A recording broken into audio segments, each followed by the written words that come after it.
Alors, l'Europe, aujourd'hui, c'est la Super Coupe d'Espagne qui nous intéresse, avec le match qui pèse sur l'affiche. Le FC Barcelone, belle équipe qui va affronter les Real de Madrid. Tant de personnes se posent des questions, ça sera quelle rencontre?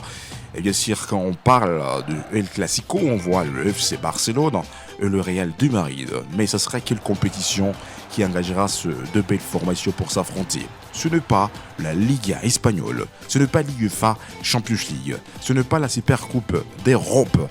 Mais mesdames et messieurs, il faut faire attention, ça sera la Super Coupe d'Espagne. Ça engage seulement le pays qu'on préfère appeler Espagne, capitale Madrid. Alors ça sera un sérieux rendez-vous à suivre demain à partir de 21h juste heure locale. Demain dimanche, on le précise. Le FC Barcelone, belle formation qui va affronter Real Madrid. Une rencontre directe qui se jouera très loin en Arabie Saoudite. Riyad reste la capitale. Une question qui se pose. Quelle est l'équipe, bien sûr, côté Espagne, quels sont les clubs les plus titrés à ce qui concerne l'histoire de la Super Coupe d'Espagne? Alors, côté palmarès, le FC Barcelone occupe la première position après avoir remporté 15 titres de la Super Coupe d'Espagne. Le Real de Madrid occupe la deuxième position avec 13 trophées remportés à ce qui concerne la Super Coupe d'Espagne. À la troisième position, l'Atlético Bilbao avec 3 trophées. À la quatrième position, Deportivo Alavés. Et c'est ça qu'on préfère appeler Deportivo La Corogne, qui a eu le privilège de remporter 3 trophées. La cinquième position, l'Atlético de Madrid. Depuis son histoire, cette formation a déjà remporté des trophées de la Super Coupe d'Espagne. Valence qui occupe la sixième position avec un seul trophée remporté et ça date très longtemps, en tout cas en 1999. FC Séville reste derrière aux 7e position. Les techniciens de Séville ont remporté une seule coupe et ça date très longtemps, depuis 2007.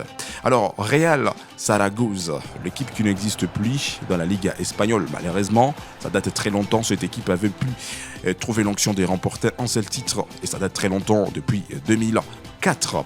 Mais aussi, nous sommes en train de voir une belle formation de Majorque, une seule coupe remportée, ça date très longtemps, en 1998. Real Sociedad, en 1982, une seule coupe remportée par cette équipe de Real Sociedad. Donc ça veut dire, le FC Barcelone reste très supérieur par rapport à toutes les équipes espagnoles. Mais il faut faire attention, le Real de Madrid, si le dimanche, la Casablanca peut arriver à gagner le match et à remporter les titres, ça sera le 14e trophée que cette belle formation peut avoir la chance de remporter, parce que jusqu'à là, le Barça garde 15 trophées, tandis que le Real garde 13 trophées. Alors, on peut parler quelque chose concernant le match de ce dimanche 11 janvier 2026. Alors, la composition entre ces deux belles équipes, quels sont les joueurs qui seront présents côté FC Barcelone et quels sont les joueurs qui seront absents côté Barcelone? Côté Real, quelles sont ces stars qui seront présentes? Côté Real, quels sont les garçons qui seront absents? Alors voici l'analyse de Ubisport. Alors avec le système de G4D3-1 imposé par Hansi Flick, l'entraîneur principal du FC Barcelone, Joao Gracia, les garçons qui portent le numéro 13 sur son dos, à l'heure actuelle il reste exceptionnel. Il sera les gardiens qui va mouiller le maillot demain, dimanche, pour la finale qui va se dérouler à partir de 21h juste en Arabie Saoudite. Alors Jude Koundé, le défenseur, sera accompagné par Eric Gracia, Kulbazi et Baldi. Les 4 garçons vont bonifier et fortifier la défense catalane. Pedri, avec son retour, le numéro 8, sera dès la partie avec Frenkie de Jong, le numéro 21 du FC Barcelone, sera présent. Parlons à présent de Lamine Yamal, le numéro 10. Après avoir été réservé à la demi-finale, les voilà, le garçon sera de la partie des mains. Dani Olmo, le numéro 20 de l'équipe, sera de la partie. Nous sommes en train de voir Marcus Rashford accompagné par Rafinha et Fernando Torres. Tous ces garçons seront présents pour voir comment gagner le 16e trophée avec leur équipe FC Barcelone. Quelques joueurs qui ne seront pas présents. Là, nous sommes en train de douter avec la performance de Araujo. il n'arrive pas à montrer sa capacité, sa compétence côté FC Barcelone.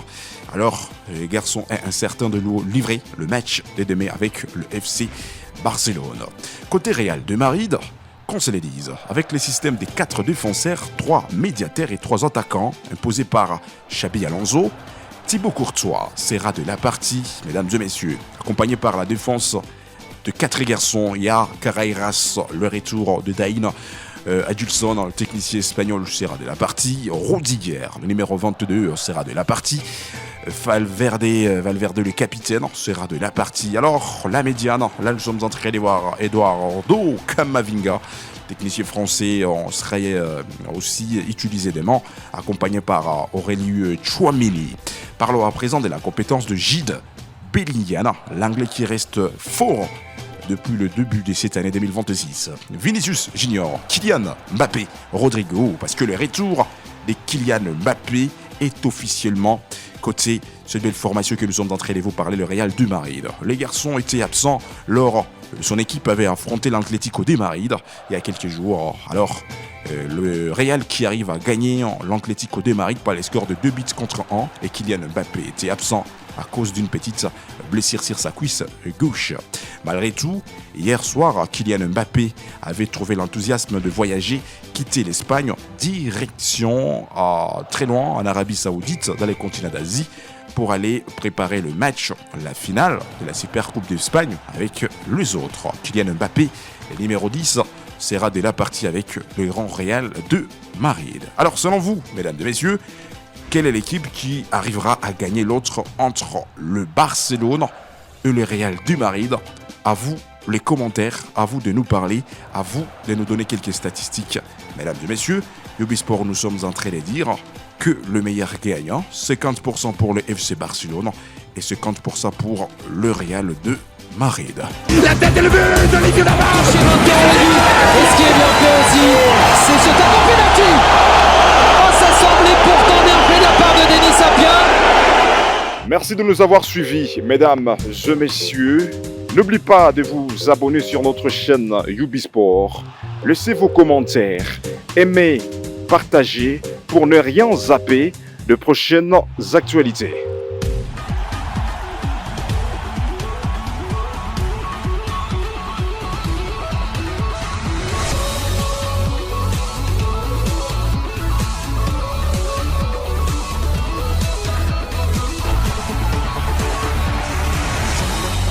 La tête est levée de Olivier Navarre. Et ce qui est bien fait aussi, c'est ce tableau